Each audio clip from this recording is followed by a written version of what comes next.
Let me begin by thanking President Kuczynski and the wonderful people of Peru for hosting us and for their outstanding hospitality. Peru is one of the United States' strongest partners in the Americas, from standing up for democracy to promoting jobs and growth to fighting climate change. And this summit has been a success thanks to the great work of our Peruvian friends. So on behalf of all of us, muchas gracias. This summit and my trip over the past week has obviously occurred against a backdrop of the broader debate over globalization and trade. As I've said, over the decades, our global integrated economy has helped to improve the lives of billions of people around the world with historic gains in prosperity, education, and health. At the same time, when jobs and capital can move across borders, when workers have less leverage, when wealthy corporations and global elites too often seem to be playing by a different set of rules, then workers and communities can be hit especially hard. The gaps between the rich and everyone else grow wider, and that can reverberate through our politics. That's why I firmly believe that one of our greatest challenges in the years ahead, across our nations and within them, will be to make sure that the benefits of the global economy are shared by more people, and that the negative impacts, such as economic inequalities, are addressed by all nations. When it comes to trade, I believe that the answer is not to pull back or try to erect barriers to trade, given our integrated economies and global supply chains that would hurt us all, but rather the answer is to do trade right, making sure that it has strong labor standards, strong environmental standards, that it addresses ways in which workers and ordinary people can benefit rather than be harmed by global trade. All of this is the central work of APEC. As this debate moves forward in the United States, it's important to remember how vital the Asia-Pacific is to America's prosperity. The 21 Asia-Pacific economies here represent nearly 3 billion people, a majority of the global middle class, 6 of America's top 10 trading partners, more than half of the global economy, and the world's fastest-growing region. In other words, these 21 countries represent tremendous opportunity for the United States to sell our goods and support U.S. jobs. And that's why, as part of the rebalance of our foreign policy to the Asia-Pacific, we've boosted U.S. exports to the region by some 50%.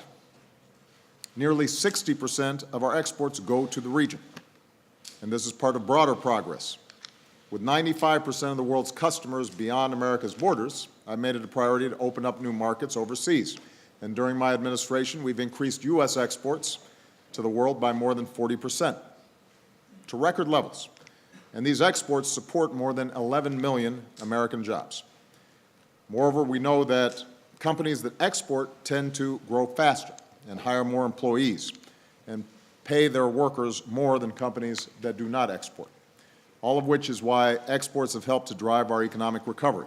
It's one of the reasons that U.S. businesses have created more than 15 million new jobs. So that's the kind of progress that trade, when done right, can deliver. And that's the kind of work that we've tried to do here at this summit. We're continuing our work to make it easier to do business between our countries, so we're creating even more jobs.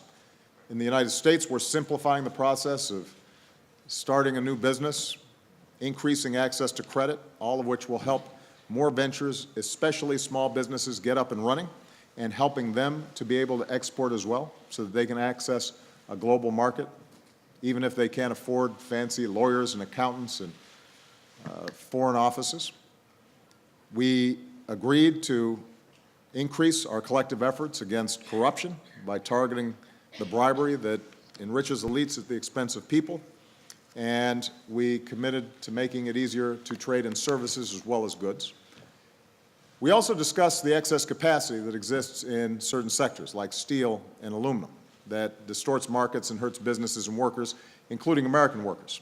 And even as I've argued that we cannot engage in protectionist measures, my administration has been at the forefront of really cracking down hard on unfair trade practices and brought consistently cases against the cases under the WTO against those who are engaging in unfair trading practices, and we've had a great track record of trade enforcement that has to be a part of this process.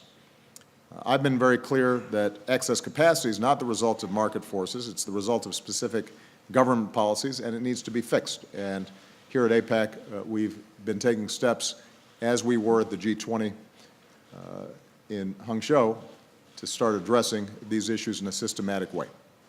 With regard to the digital economy, we endorsed rules to protect the privacy of personal information as it crosses borders. We discussed the importance of maintaining the current moratorium on custom duties for digital goods and innovation. And given growing cyber threats, our 21 APEC economies affirm that no one should conduct or support cyber-enabled theft of intellectual property, including trade secrets, with the intent of providing a competitive advantage to companies or commercial sectors. We're also moving ahead with making our economies more inclusive. And one particular area of focus is making sure that women have fair access to economic growth, expanding education, expanding access to careers in science, technology, engineering, and math, helping more women entrepreneurs to access finance and integrate their businesses into the global supply chain. According to one study, if women around the world participated in the labor force, it could add up to $28 trillion of additional output for the global economy, $28 trillion. When women are more prosperous, then families, communities, and countries are all more prosperous as well.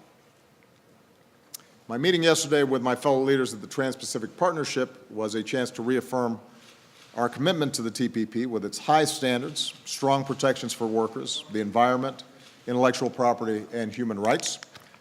Our partners made very clear during the meeting that they want to move forward with TPP. Preferably, they'd like to move forward with the United States. A number of countries are already starting to ratify TPP. At the same time, we're already hearing calls for a less ambitious trade agreement in the region with lower standards, lower protections for workers, lower protections for the environment.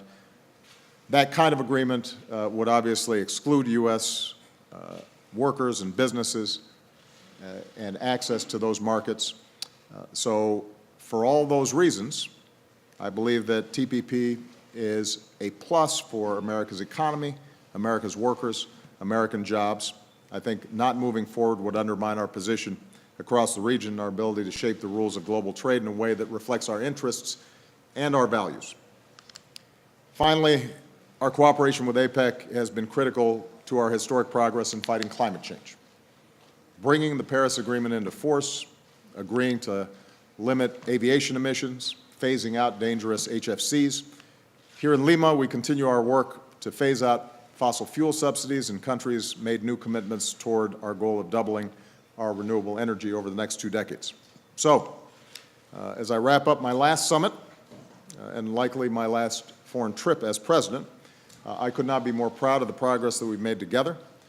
Obviously, the work is never done, and given the prosperity and security we seek for not only the United States, but our allies and our partners, I continue to believe that America will have a vital role to play in creating and sustaining a strong, enduring leadership role in the Asia-Pacific.